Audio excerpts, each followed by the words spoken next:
just had one question. Am I supposed to have an attending ID number? No, nope, you're fine. Okay. Thank you, sir. Well, it's now 6 o'clock, and we'll go ahead and get started.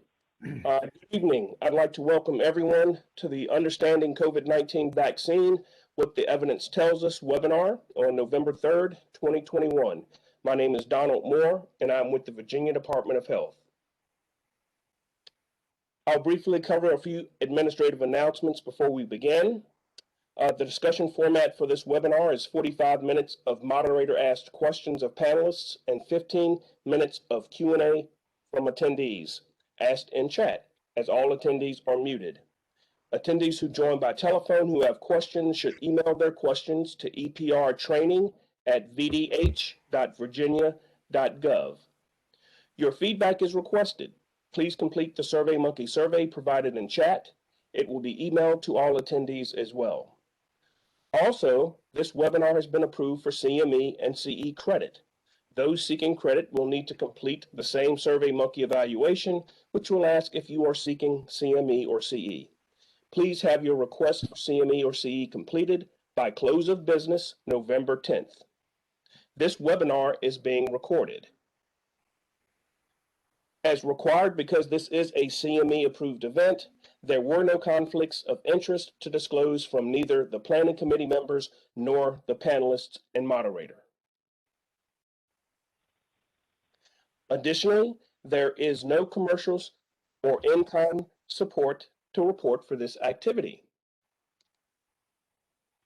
Your panelists and moderator are as follows: Dr. Richard Wenzel, Emeritus Chair and Professor of Medicine, Division of Infectious Diseases, VCU School of Medicine, Editor-at-Large, New England Journal of Medicine. Dr. Chris G., Professor of Emergency and Internal Medicine, UVA School of Medicine, Physician Specialist, COVID-19 Response, Virginia Department of Health. Dr. Kelly Good, Professor of Pharmacy, Director of Community Pharmacy Practice, VCU School of Pharmacy. Your moderator is Dr. Lisa Ellis, Associate Professor of Medicine, VCU School of Medicine, Executive Director of Provider and Trainee Wellness, VCU Health System.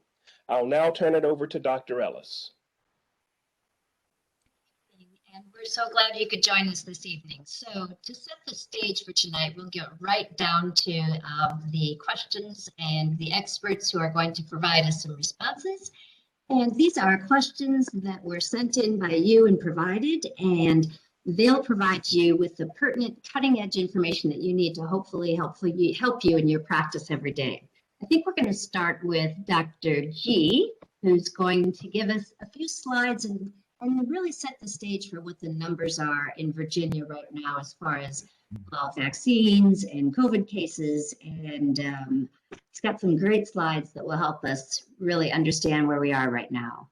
Chris? Well, thank you, Lisa. And I first just want to say to everyone out in the Commonwealth, thank you so much for supporting the effort to take care of our patients and to be so involved in the COVID-19 vaccination effort. It's really taken everybody to get us to where we are now. So I'm going to attempt to share my slides. I think we're good. So I really want to just run through a few of the facts and figures over the course of 4 or 5 minutes to set the stage for kind of where we are. Now, many of you are like me, are addicted to these dashboards, and some of this will look familiar that we've pulled off of either our VDH or CDC dashboards. And so those of you who haven't been keeping track, we're almost at 1,930,000 cases of COVID-19 that were documented through testing in the Commonwealth. And unfortunately, that's been associated with 14,000 deaths. So this is a major medical public health event that we have been seeing. But there is hope. I'm going to show a few curves that just illustrate where we are and where we've been. Yeah, everybody should recognize the big winter spike that we had. And then to the right of the screen, this is case counts per day. And we can see that right around the third week of September, we peaked in the Delta wave, and we've been on a steady decline ever since. So we're getting there. This is cases. You can see that there's a correlation with hospitalizations, where our acute care hospitalizations are going down a little faster than our critical care hospitalizations in these darker colors down at the bottom, but still very good trend that we're seeing. And then, unfortunately, mortalities. Now, these gray shaded bars are incomplete data because mortality statistics take a little longer to come in, but you can see that there's every indication that these are trending downwards as well. In all three of these slides, we see that the peak and the magnitude of the Delta surge was less than the winter surge that we had. And we know that Delta is actually more contagious and more virulent than the Alpha variant or the native variant. And we attribute this to both better medical care, understanding the disease better, but largely vaccination. And so the vaccination effort has really had an impact, and we hope that it will have a sustained impact as we get into the winter months and through the spring. So how does Virginia look compared to others in the nation? This is a slide that depicts the last 7 days in terms of case rates per 100,000.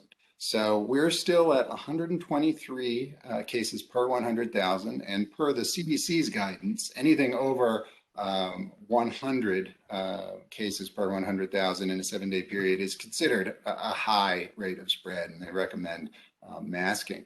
But you can see that we are sort of in the middle right now, but we're still doing a little bit better than most of our immediate neighbors. In terms of vaccination, you can see that we've done quite well. Over 11 million doses have been delivered since January, and we've gotten to the point where almost 6 million Virginians have received at least one dose, which brings us up to over 83% of adults in Virginia having received at least one dose. So when you look at the national map, Virginia has done quite well. We are number 10 in the country for fully vaccinated residents of our state. And if you look at the Mid-Atlantic and particularly the southeastern United States, we're essentially the firewall of the spread because of our proportionally higher vaccination rate than our immediate neighbors and those to the south and west of us.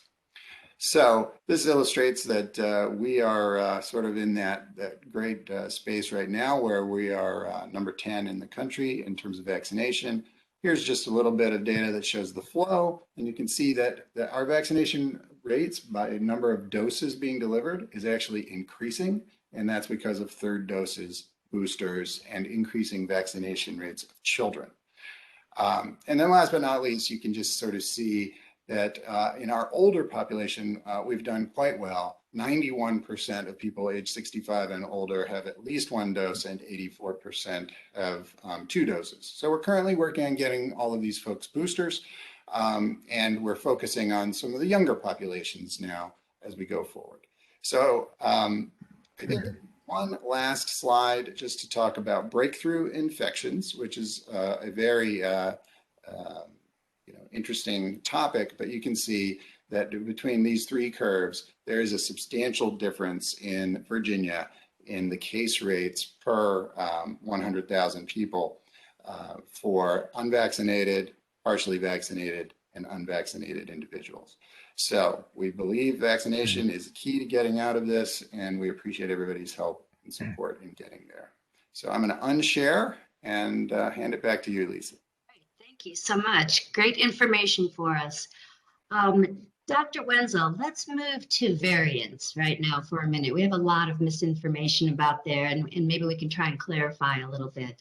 Remind everyone, just to set the stage with that, what a variant is, and then maybe how effective the variants, how effective the vaccines such as are against the variants, so especially like the Delta variant and other ones, like new ones that are coming up. Sure. So first of all, remind you that the goal of a virus is to replicate more of itself. And when it's in a cell, which it has to be to avoid the immune response of the host. So you might think of random mutations occur can sometimes create enough of a coding error that help in that code for the virus. And if the proofreading is not excellent, the variant might persist if it helps the virus. That's natural selection, of course. Of interest to me and might be interest is human DNA and DNA viruses have pretty good error corrections. So they have limits to their rate of mutations. What's well known is RNA viruses actually don't have the good error correction, and they naturally have high rates of mutations. And one of the highest, of course, would be influenza. Not surprising that we have a need for a new vaccine every year. It turns out coronaviruses doesn't have that quite high a rate. It has a little bit of proofreading. Nevertheless, got to face the facts that if you just follow the mutations right after, like the Alpha from the UK and Delta, of course, from India, this mutation has created enormous transmissibility for the virus, giving it a great advantage in natural dynamics. The way, one example I might give you is, say, if you imagine the case reproduction number, the average number of secondary cases for each primary. So with the Wuhan and slightly after Wuhan, case reproduction was 2. So if you imagine just a couple of months ago, we had in the United States 100,000 new cases a day. With the Wuhan, in next generation would be 2 times that. That'd be 200,000 in about 10 days. And then just second generation, 400,000 with the case reproduction of 2. But along came Alpha, an R0 case reproduction of 3.6. So that same 100,000, one generation, 360,000, and the next one, 3.6 times that, we're over 1 million, just 2 generations. Now, the real trouble is Delta, of course, has a R0 of 7. So that original 100,000, one generation, 700,000, second generation only, we're out to about 20, 30 days, 700,000 times 7, 4.9 million. So you get the effect of that. Now, very important concept is that as the R0 goes up, the proportion of the population in the country that needs to be immune for herd immunity goes up. The virus can actually move the goalposts. So when we had the Wuhan, we used to think, well, 65, 70%. And Alpha came along, UK variant, people say, well, maybe it's more like 75 or 80. Now with the Delta, I would predict that we're going to need 85%, and we can talk about that later, immunize or immune through natural to get herd immunity. And last comment would be, I'm just giving the example of a variant, if you will, a mutation that caused increased transmissibility. But a variant could also affect the treatment we might have, such as with a new antiviral or the monoclonal antibodies. We know that some, like Regeneron, better than some other ones. The testing could be different. We may not be able to pick up all tests should we have a really different variant. And the vaccines. And so far, we haven't seen a lot of this with other than the monoclonal antibody. Some work better than others. So again, this is a brief summary of the variants, what they can do, and that we keep an eye on them very carefully. So it does sound very much like the variants have a big effect on our ability to control the pandemic. And absolutely, that's a correct statement. Yeah, with the exponential rise just in transmission, you can just see I've shown you examples. There's 2 generations. Imagine now going out even further. You're up against it, and that's what we had an uphill battle when Delta came along. Right. So let's switch a little bit and talk about the data from Israel. How would you explain the data from Israel that's showing higher breakthrough infections than second infections in the non-vaccinated people? Well, that's not what everybody sees, but Israel got out very early with their vaccine status. They have an national healthcare system. They were able to do things we can't do. But when they looked at remember that the breakthrough infections that occur in vaccinated people occur in the same high-risk people that repeat infections occur in the unvaccinated. So older people, people who are immune suppressed, people with multiple comorbidities are going to either have a breakthrough or a secondary infection. And when they analyzed the data from Israel, of course, the people who were breaking through were that first group, that began to have a decline in antibodies, but they were much older than the people, who were still left and unvaccinated, much more immune suppressed, and multiple comorbidities. So Israel selected, if you will, for that kind of population that was left. I'm going to switch again and move on to boosters. And Dr. Good, will you start us off and just tell us about the boosters?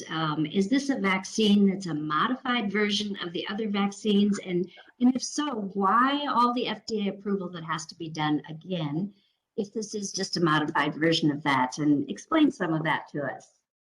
Yes, thanks, Dr. Ellis. So the current booster doses that are being used are the exact same vaccines for the COVID mRNA vaccines, as well as for that adenoviral vector vaccine from J&J.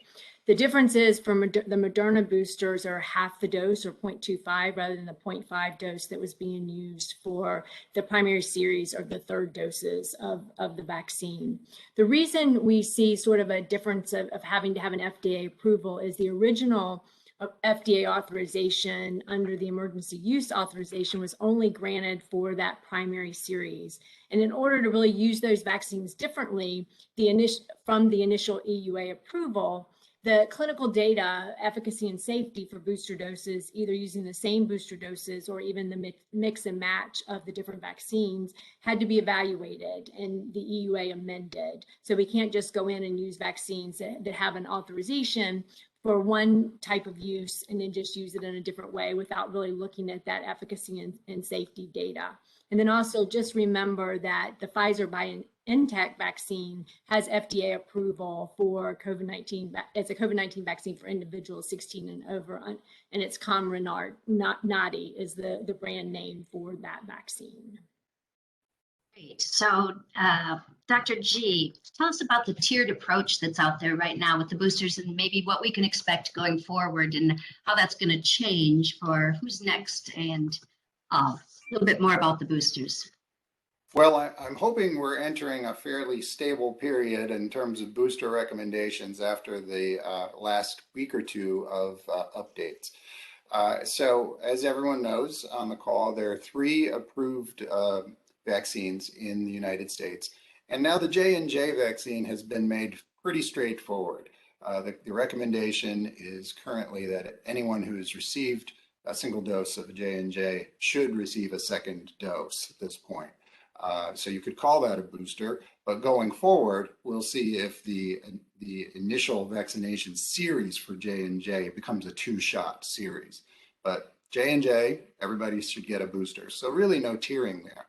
But with the mRNA vaccines, the CDC did put out evidence-based guidance to have 2 sets of recommendations. And it's important, the language that was used, because there are should recommendations and may recommendations. And so I think the way to think of this as a practicing physician or other healthcare provider is, who are you really going to say the evidence is strong, you need to get this, versus let's have a different conversation about whether or not you'll really benefit from getting a booster. But to get to the should, patients who are over age 65 or patients who are aged 50 to 64 with chronic medical conditions are currently recommended in the should category for an mRNA booster.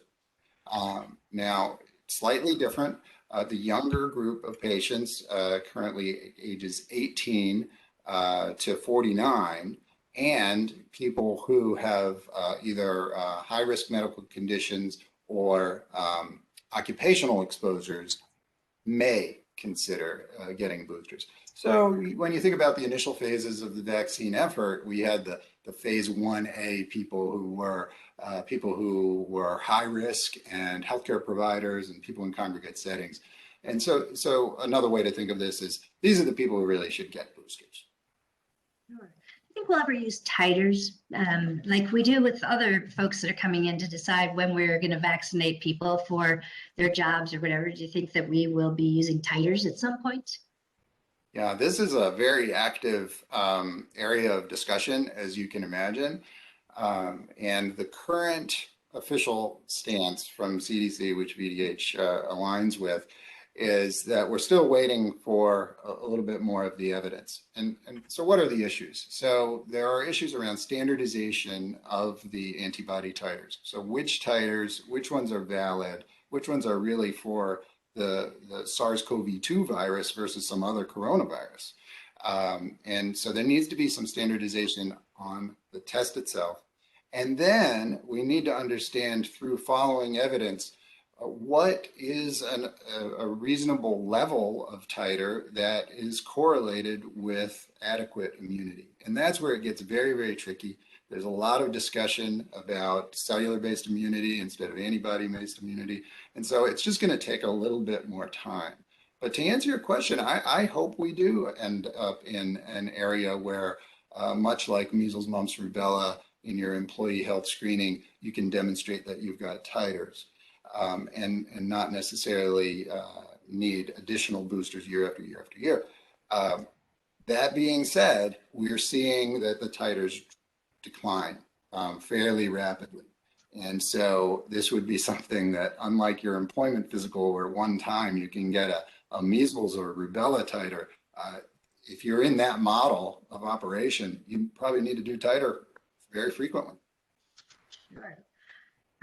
Dr. Wenzel, what does the evidence tell us about mixing and matching? You know, when we go to get our vaccines, we're given one and told maybe we'll get more immunity if we do one of the others. Give us some information about that. Sure. First, I'll just say on October 20th, the FDA came out with, I would say, a vague, not nuanced message that booster that are J&J can be used, regardless of what first dose you got. So statement. And the standard advice was, you know, if you're using Mrna, then give the half a dose 6 months after the two vaccinations that you received before. Similar for Pfizer, 30 microgram dose, that's their full dose 6 months after being vaccinated. And then with the J&J, they said 2 months after the single dose. So what do we know? The results show that all three boosters given after each other, for example, increase antibody levels. So if you got a J&J and then got a booster with J&J, your antibody levels will go up. However, if you got the J&J and boosted with an mRNA vaccine, you had an impressive increase in antibodies compared to just two J&J back to back. Whereas somebody who was on the board was quoted in one of the New York Times, blew it out of the water. If you got the mRNA vaccine after getting a single J&J. So in terms of adverse effects, they have not gone up with the booster, with maybe a single exception. Patients may complain of an adenopathy in their axillary area after boosters, a little higher rate. So just something to know about. Now, if you want to get down to very nuanced answers, you'd say, remember that thrombocytopenic thrombotic syndrome, TTS, is a very rare adverse effect after J&J, and the high-risk people are women between ages of 20 and 50. So you could argue, first of all, if you got J&J, you should only get mRNA vaccines because of the increase in antibody levels. And that's already, we know that. And I would probably go along with that. The second, you could say, if you really had a patient between 20 and 50, a woman who for some reason maybe have genetic defect causing a genetic change, causing clotting, or for any reason a woman in that age group, clotting disorder, stay away from the J&J vaccine. So I'm in favor of boosting the J&J with the data that we have so far with the mRNA vaccine. And the final comment, Moderna and Pfizer, so far, no increase in myocarditis rates after the booster, but the numbers so far are kind of small. Okay. So, Dr. Good, talking about adverse effects, for people who had adverse effects with their first vaccines, should they expect similar reactions to the booster? And what guidance can we give to our providers here that are getting those calls constantly from people saying, what do I do? What do I expect now? Is it going to be worse? And know that they want our help. So, well, as Dr. Wenzel mentioned, the adverse effects are very similar to what people would have experienced with mRNA vaccines to their second dose. And what the data, the CDC looked at data early on when we were giving third doses to the immunocompromised to sort of see what the side effects were through a survey. And they found that very similar, the injection site pain was very similar at 79% for the for that second dose, and then 78% after the boost, that third dose for the immunocompromised. And then they also found that the headache and fever was very similar in those pieces. And what we're seeing in clinical practice is that people are having similar side effects, but they're milder. So they might have a headache, it might not last as long, it might not be as much, the arm pain may be less, the fever might be lower, the chills, they may not last quite as long. And then what the data is telling us that if they're receiving a booster dose, and I know Dr. Wenzel talked about not getting a J&J booster dose, but you could if that's what you would like to do. And they're seeing that those adverse effects are very similar to what the adverse effects would be from that first dose of the J&J vaccine. I think when we look at talking with patients, it's really important to send that message of the similar adverse effects, but also asking questions about what were their adverse effects and making sure that they didn't have a severe allergic reaction or a non-severe allergic reaction, and making a recommendation that they get it. So asking those questions of what was their adverse reaction and what does that look like, but they could certainly get go ahead and get a second dose and expect similar and if not lower side effects. And the other thing is, as Dr. Wenzel was mentioning, is the myocarditis, and evaluating if you did have that after a second dose, making sure that you're having those conversations as whether or not you should have a booster dose after having that after second dose. So there's some few things that you want to think about with those adverse effects from those either first dose of J&J or the Moderna or Pfizer second doses, and how to talk with patients. So it's not just a blanket, yes, go ahead and get it. It's making sure that we understand what are their questions and what types of side effects did they have, and making sure that we're giving the correct information. Sounds good. Dr. G, one more question about boosters. For the immunocompromised patients, is the booster shot really any different than a third shot? Well, it's an interesting point that we've tried to keep our language consistent on.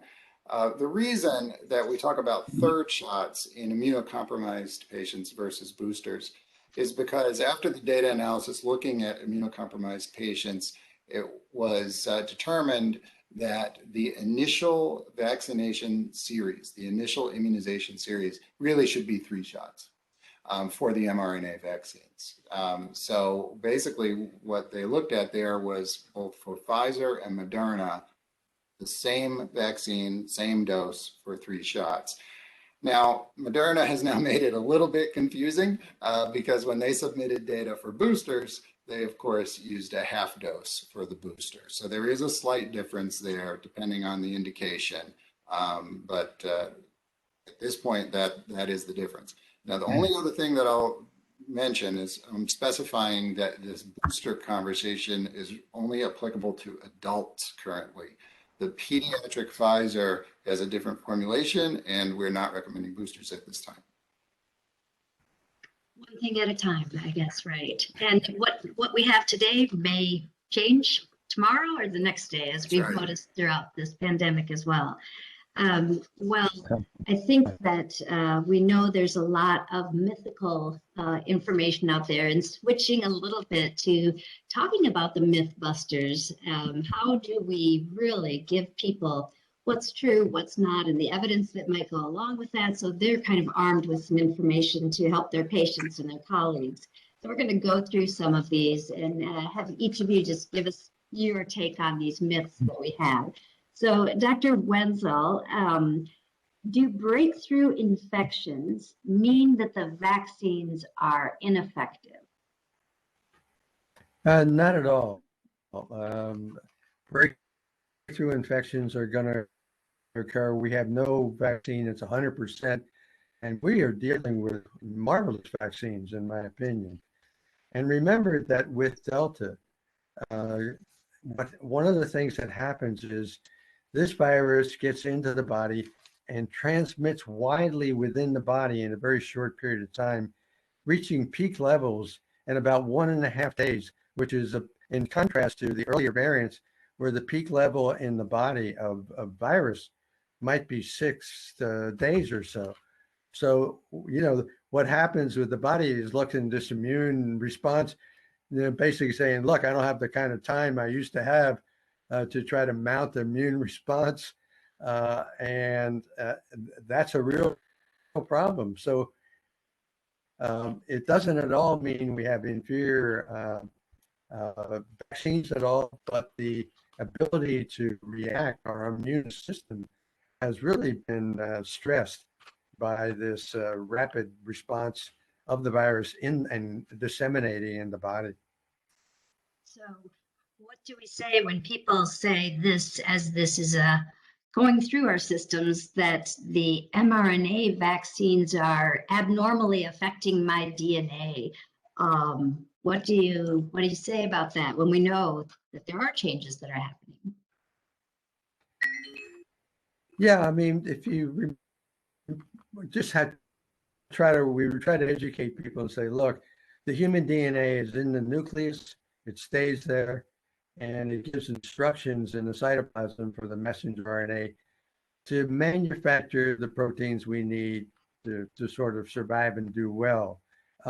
And so when we have an mRNA vaccine, a couple of things to say about it. It stays in the cytoplasm. It doesn't go back to the nucleus. As an aside, I would say our own body's RNases break this down very quickly, this small piece of instruction. So far, people have looked for any possibility of a carrier protein which could carry the mRNA, if you will, piece from the cytoplasm to the nucleus, and none of that's been found. So the biology is pretty solid. No one has seen an aberration in that. That's just not going to happen. Now, another way to look at this, because related to the question, is does it affect the infertility in the body? And of course, the answer is no. If you look at, there are several lines of evidence to say no, there's no risk of infertility. One is the V-Safe safety monitoring apparatus after vaccine. So far, 4,800 women have been observed in successful pregnancy and delivery. The second is there's a survey of 8 healthcare systems nationally, and in those surveys, 1,000 completed successful pregnancy. And a very curious study that I think really gives some insight. If you look at in vitro fertilization clinics, and they've looked at 3 types of patients: women who have antibodies after the vaccine, women who have antibodies from a recent infection, and women who have no antibodies at all, either from infection or vaccine. And there's been no difference in the success rates of in vitro fertilization. So that to me is also of interest. In terms of healthy males, a small number in the 40s have been followed both before and after the vaccine. No changes in quality or movement of the sperm. And then finally, the CDC has said repeatedly, looking for this, there's no evidence of any fertility problem with any vaccine at all. So I think we can say we have enough data to assure people, hopefully they'll be able to follow the arguments. Great. What about the variant, some of the variant myths? Dr. G, do vaccines stimulate the development of variants? Or are vaccinated people really better breeding ground for the variants? Right. Well, I think Dr. Wenzel earlier in the hour discussed, sort of how the variants arise. And really what you have to think about is that variants are the result of mutation during viral replication. And so the more viral replication and really the more virus you have out in the world, the more likely you are to encounter a dangerous variant. And so there's actually no evidence out there that would suggest that vaccinated people actually have more virus than those who are unvaccinated. In fact, there are a number of lines of evidence which show their viral loads are usually lower. And so when you just play the numbers game, it's all statistics. How many billions of viral replications have to happen for you to get a dangerous variant? If you can lower those number of replications, you should be safer, if anything. Right.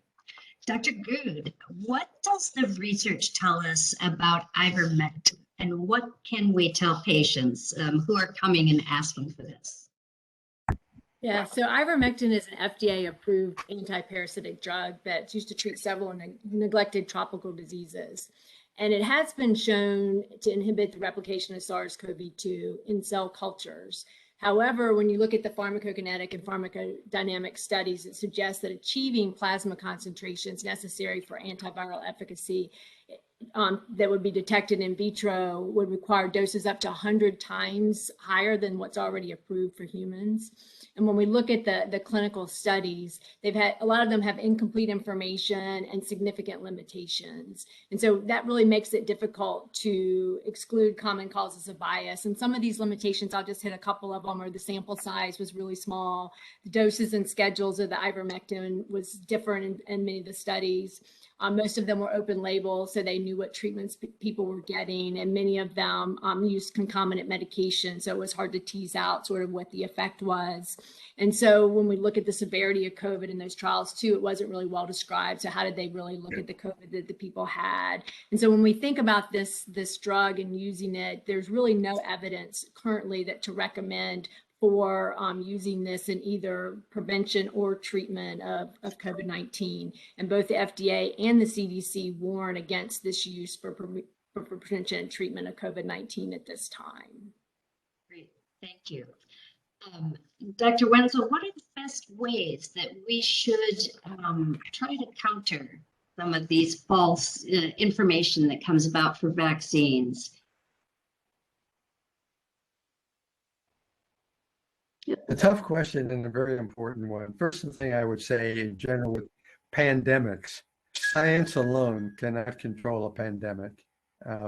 We need leadership. And we've seen examples of this in our own country and many other countries where the lack of leadership, the denigration of the science, any kind of soft or hard allow concurrence or encouragement of the myths is really not good.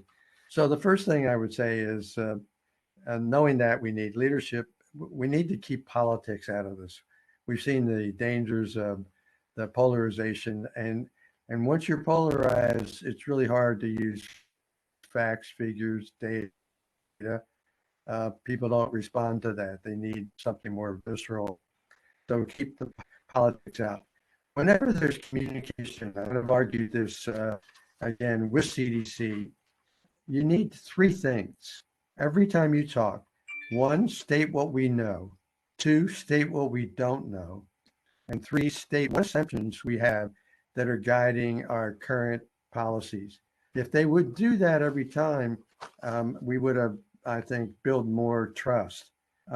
Ideally, there would be some consistency of the message across the people who are advising policy. And as Chris showed you earlier, it's difficult to put some of the nuances into a general policy that everybody can follow. It's complicated sometimes, and you can't put that down in a simple tweet. So I think these are some of the things that I walk away with saying, public health has been sort of hurt by a general erosion of trust, as in all big institutions, in the last decade or two. But we still have to continue to try to build trust by telling people in what I've called the language of uncertainty, the lexicon of uncertainty, what we know and don't know. That's great advice, and I like the threes as well. What we do know, we don't know. I'm sure we use sites like our Virginia Department of Health to be able to help us through some of these tough conversations too. And Kelly, anything else that you would add to that on how we deal with promotion of what might be considered these useless treatments? I think it's a continued talk about vaccines and how vaccines are our best protection, and continuing to use that message versus trying to have patients use treatments that might be harmful. When we know that we have really good evidence that these vaccines are working, when we can see that, you're 11 times more likely to get COVID if you're not vaccinated. And I think that's really the messaging, and getting staff and people that we're working with to really have the same messaging and have strong recommendations for COVID, and keeping that door open with patients when they come in. If they're hesitant, then that we're going to continue this conversation, because we believe that this is really important for you to be vaccinated. And it's from as soon as the patient walks in the door all the way to the provider of having the same messaging, which has really worked well in our practice. Sure. Dr. G, when we're talking about these myths and conspiracy theories, some people say the more we talk about them, the more media press that they get. Do you think that we should address these directly to not have them take on so much power, or what's your opinion of that? So particularly to this audience, I think the answer is in the relationships. And so yes, I think on the one-on-one, or maybe as a physician or other provider speaking with a patient and a family member, yes, we should talk about these things openly and honestly. To Dr. Wenzel's point, what do we know? What do we not know? But avoiding the issue is probably not the right thing to do. I think where it gets very tricky is in media and in mass messaging, where you can't really have the nuance. And anybody who's ever talked to a newspaper reporter or TV reporter knows that if you just take one part of a statement, that can be multiplied many, many times and turns into something very different down the road. So I think that broader mass messaging is very, very difficult, needs to be highly curated if anybody was going to do that. Again, it's the confidence that patients have in their physicians that's been shown to be the biggest deterrent of hesitancy. And so at VDH, we've been doing a lot of work on that over the last couple of months. And it's slow and steady that's going to win the race. What about, we all want this over. We want this pandemic to just keep moving on a forward progression, and we want to do whatever we can, any mitigating factors that we can to have an end in sight. Dr. Wenzel, what do you think that mandates have been effective in increasing the pool of vaccinated people, and what do you think that they've done for helping us to reach herd immunity? Well, the first thing I would say is we have a lot of evidence that mandates work. The mandates work. We have a lot of evidence that they do. And just to give you a few examples, California health systems mandated vaccine in well over 90%. And I should say, in all of these examples, there were something like a third to a half of people said, if they mandate the vaccine, out of here. That just didn't hold up. In New York, 92% of hospital and nursing staff have had at least one dose. United Airlines, I think 68,000 workers, 99% vaccinated, with a lot of threats the month before they did that. Houston Methodist Hospital, 25,000 employees, 0.6% either got fired or quit. UC Davis, 94% of their 15,000 workers are vaccinated. And you look at Tyson Food, 120,000 employees, 91% were vaccinated. Now, in terms of getting to herd immunity, we may need, ongoing encouragement for the vaccine in those people who might be reluctant, if you say. It was curious that there was an article in the New York Times talking about people who say, well, I'm still doing a lot of research. These are non-researchers. And they said, well, a lot of those people were like the cat that got caught in the tree. That was a bad decision, but now I don't know how to get down. And the mandates have actually helped those people move from being stuck somewhere. And the last thing I would say, if you want a country in the world where, in fact, they have herd immunity, in my view, it's Portugal. And what Portugal did is hire a former submarine commander to lead the vaccine effort. And he took all the politics out of it. He did just what I'm talking about. He said, this is what I know, this is what I don't know. Very aggressive TV and newspaper promotion of the vaccine. And he was, and probably fewer anti-vaxxers in Portugal, and the United States is in Portugal. But they now have no restrictions. Everything's open. And I'm guessing that there's something like, I think we know, it's not a guess, over 90% of the population fully vaccinated, and a little higher than that partially vaccinated. So mandates are good. Keep the politics out. Keep working to try to get the, let's say, the not anti-vaxxers, but the slow responders. Dr. Good, I don't think that we can have this all come to a close, even though there was just a recent webinar on pediatrics and vaccines.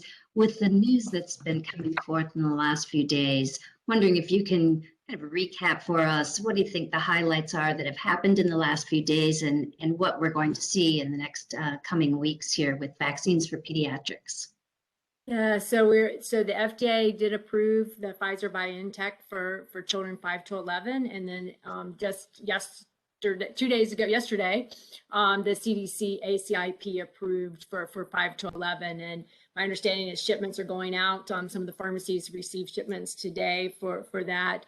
It's going to be interesting to make sure that the practices that are using it, they may have adult vaccine as well, that we make sure that we're administering the correct vaccines. The pediatric vaccine is going to be a orange cap, so it's actually a different vaccine than what we would give to 12 years and above. And so we have to make sure that our stocks are different. The mixing is going to be different. The storage is going to be different. And so we want to make sure that we're being good stewards of the vaccine and using it correctly. The doses, they should be at least 10 doses in those vials versus the Pfizer BioNTech is a 6-dose vial currently. It's going to last a little longer once you dilute it and reconstitute it, up to 12 hours. So some of that is different. The adverse effects are very similar to what we saw in the adolescents. So I think that you can expect very similar things that you might be seeing in the adolescent population, with very, very almost mirrored numbers, and with some of the local effects as well as some of the systemic effects.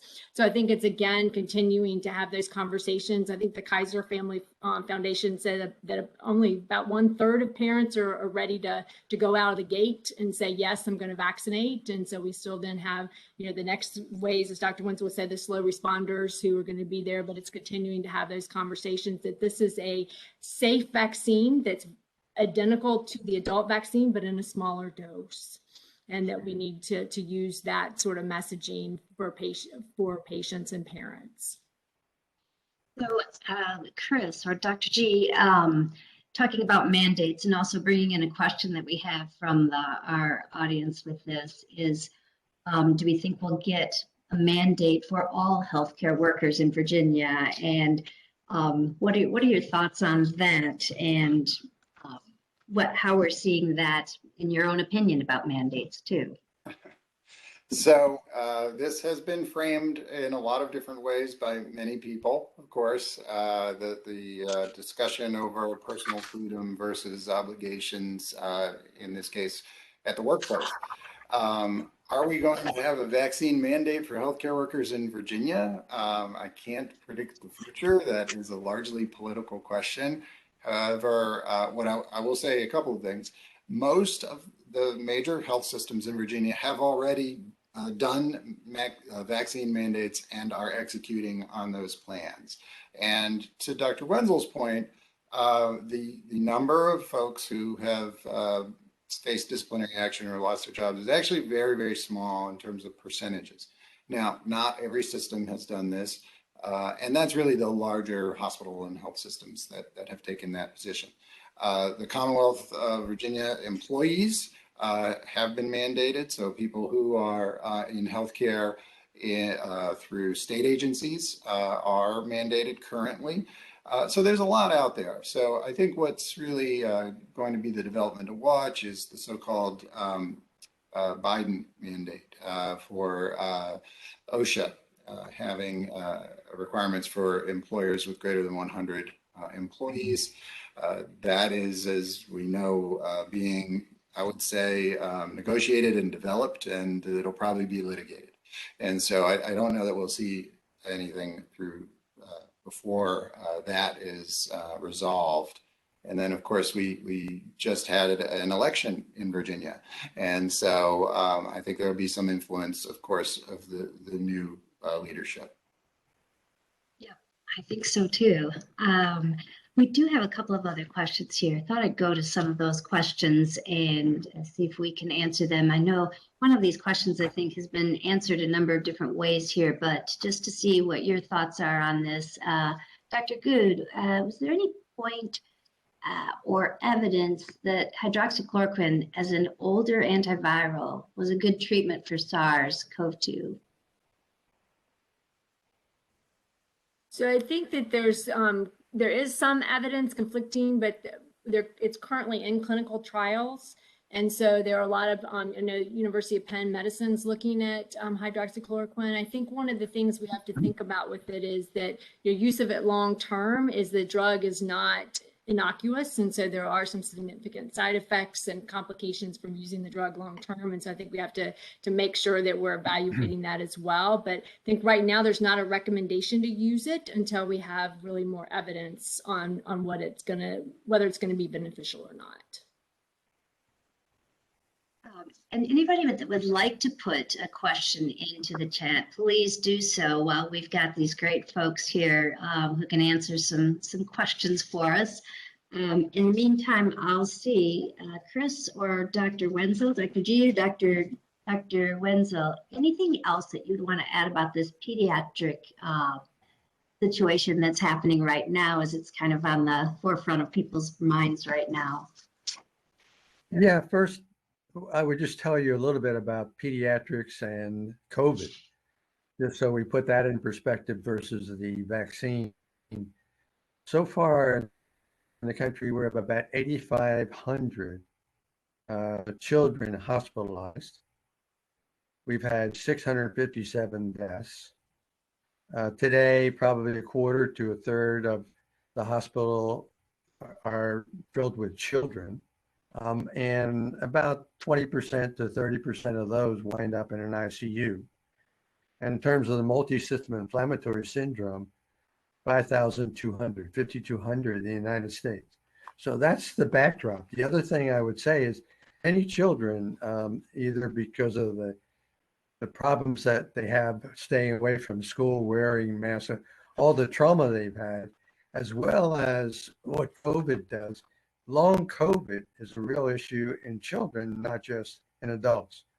And people are seeing the anxiety, the depression, the inability to relate, the food feeding disorders that are happening.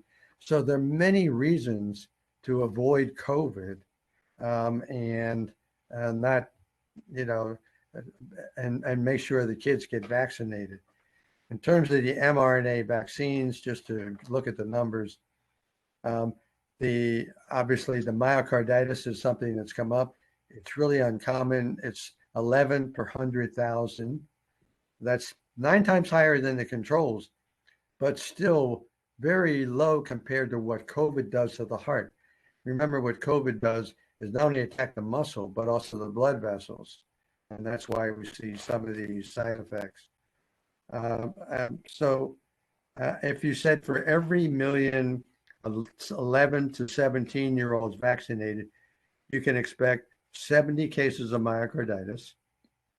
prevent 5,700 infections, prevent 215 hospitalizations, prevent 2 deaths. And Israel's looked at small numbers of these children who come in with myocarditis, and most of them are mild, about 75%. Some of them, about 20%, still have symptoms after hospitalization. But when you look 2 or 3 weeks later, the small numbers that they've been able to follow up all have been cured. They're non long lasting. So I think there's compelling data out there to go ahead and vaccinate children and help them avoid COVID-19. Anything else you want to add to that with the children news that came out?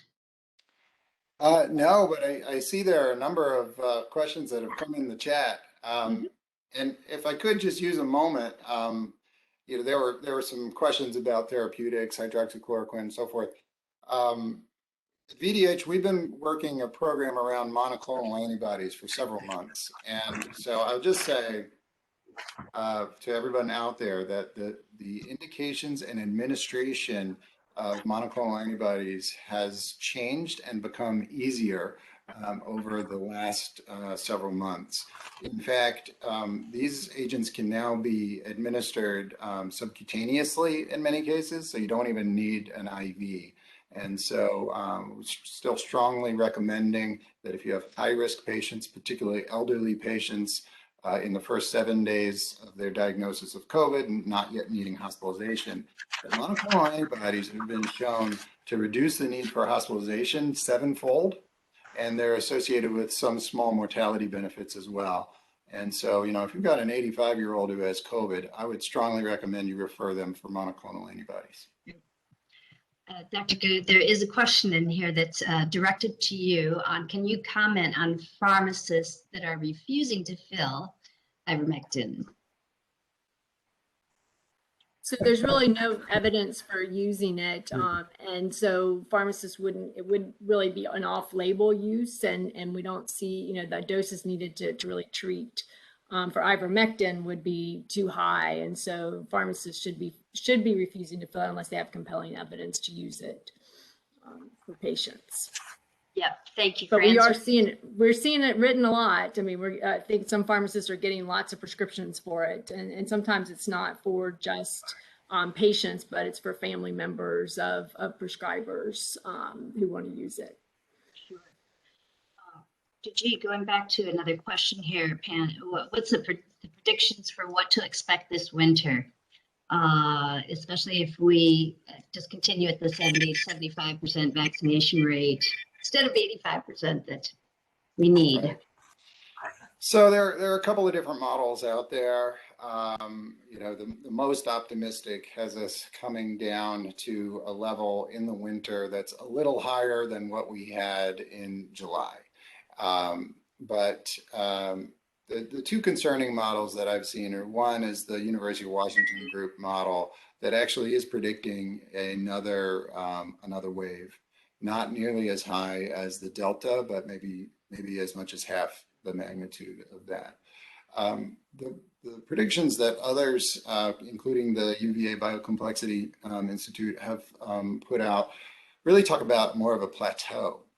And it's a little concerning. We're starting to see the curve flatten a little bit in Virginia in terms of the case rates per day, per week. And so if I was to guess, I would think we're probably gonna, I think our good case scenario to get us through November, December, and into January is a bit of a plateau, which would be associated with a little bit lower hospital admission rate. But there are lots of smart people doing a lot of modeling around this, so time will only tell. Great.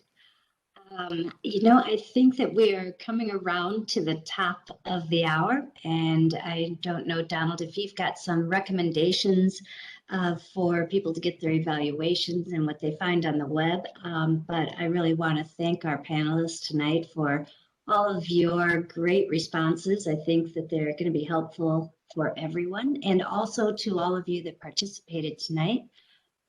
Hopefully this will help some of you in these days to come, and until the messages change again, And I'm sure when messages continue to change and alter, that VDH will do another webinar and we'll get some new and different information. But until then, we really thank you for joining us. And Donald, I'll let you close us out. Thank you, Dr. Ellis. I've put information in the chat regarding the survey. Your feedback is something we'd like to receive regarding this webinar. And also provided a link to where we have some recordings from the last webinar from October the 20th. That's available at that link provided. And with that, that concludes this webinar, and I hope everyone has a great evening. Thank you. Thank you. Mr. Donald, Yes. how does one go about getting their CE credit, sir? I will be sending that link that's in the chat. That's the link that you provide your feedback, as well as check a box that you're seeking CE credit, and then answer a few more questions. And I'm about to send an email out to all the participants, and they'll get that same URL again for the survey, which includes those who are seeking CME or CE. Okay, because I don't have access to the chat link due to the fact that I called in, and I sent an email to the Yes, yeah, give me your email address. My email would be dr. K as in Kenny, E as in elephant, H as in Henry, I as in Isabel, N as in Nancy, D as in David, E as in elephant, Johnson, my last name, 91. Sorry. Do you have something to write my email address down so you can send me your email? Yes. So yes, of course. Donald, DONALD dot yes, sir. Moore, MOORE, at yes, sir. VDH, which stands for Virginia Department of Health, VDH dot Virginia spelled out .gov. I missed after the VDH at VDH dot Virginia spelled out, spell the word Virginia out, .gov. .gov. Okay, Yes. thank you, Dr. Moore. I appreciate it. Donald.Moore at vdh.virginia.gov. Thank you so much. I do appreciate that. Yep. And I'm going to go ahead and close the webinar out. And again, thanks for everyone's participation.